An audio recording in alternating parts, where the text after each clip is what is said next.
اعوذ باللہ من الشیطان الرجیم بسم اللہ الرحمن الرحیم السلام علیکم۔ آج کی ویڈیو میں ہم بات کریں گے قدرت کے بنائے ہوئے ایک اور شاہکار کی، جسے 1991 میں ویتنام کے ایک کسان اوکھانا نے دریافت کیا۔ تو چلتے ہیں ویڈیو کی جانب۔ شدید بارش کے دوران وہ پناہ کی تلاش میں تھا جب وہ ایک غیر معمولی جگہ پر پہنچا۔ یہ جگہ آن سانگ ڈونگ کہلاتی ہے، جس کا مطلب ہے پہاڑی دریا کا غار۔ آن سانگ ڈونگ غار دنیا کا سب سے بڑا قدرتی غار ہے۔ ویتنام کے فونگ ناکی بانگ نیشنل پارک میں واقع ہے۔ یہ غار نہ صرف اپنی عظمت اور حجم کی وجہ سے مشہور ہے، بلکہ اپنے اندر چھپے حیرت انگیز مناظر کی بدولت بھی دنیا بھر میں سیاحوں اور محققین کو اپنی طرف متوجہ کرتا ہے۔ اس کی لمبائی 5 کلومیٹر سے زیادہ ہے، چوڑائی 91.44 میٹر، اونچائی 243.84 میٹر ہے۔ یہ غار اتنا بڑا ہے کہ اس میں 68 بوئنگ طیارے سما سکتے ہیں۔ اس کی اونچائی ایک 40 منزلہ عمارت کے برابر ہے۔ آنگ سانگ ڈونگ غار میں ایک منفرد موسمی نظام موجود ہے۔ اندرونی غار میں بادل بنتے ہیں۔ غار کے مختلف حصے اپنی مخصوص درجہ حرارت اور نمی کے ساتھ ایک منفرد ماحول پیدا کرتے ہیں۔ غار کے اندر ایک زیر زمین دریا بہتا ہے جو اسے مزید دلکش بناتا ہے۔ غار کے کچھ حصے میں قدرتی جنگلات موجود ہیں جہاں درخت، پودے اور دیگر نباتات اگتے ہیں۔ غار میں کئی نایاب اور انوکھے حیاتیات پائے جاتے ہیں۔ یہاں پودے اور جاندار ایسے ہیں جو غار کے منفرد ماحول میں ہی پروان چڑھتے ہیں۔ 1991 میں ایک کسان اوکھانا نے یہ غار دریافت کیا۔ 2009 اور 2010 میں ایک برطانوی ٹیم نے غار کا تفصیلی جائزہ لیا اور اسے دنیا کے سامنے پیش کیا۔ آن سانگ ڈونگ غار کو 2013 میں عوام کے لیے کھول دیا گیا۔ یہ غار سیاحوں کے لیے ایک ایڈونچر کا مرکز ہے، لیکن اس کی حفاظت کے پیش نظر روزانہ صرف محدود تعداد میں سیاحوں کو یہاں آنے کی اجازت دی جاتی ہے۔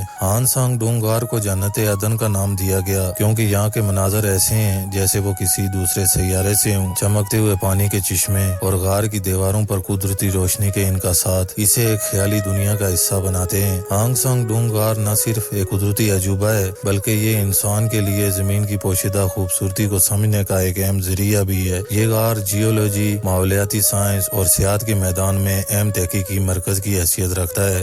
امید ہے ویڈیو پسند آئی ہوگی۔ ویڈیو پسند آنے کی صورت میں اپنا فیڈ بیک لازمی دیں۔ ملتے ہیں کسی نئی ویڈیو میں، تب تک کے لیے اللہ حافظ۔ السلام علیکم ورحمۃ اللہ وبرکاتہ۔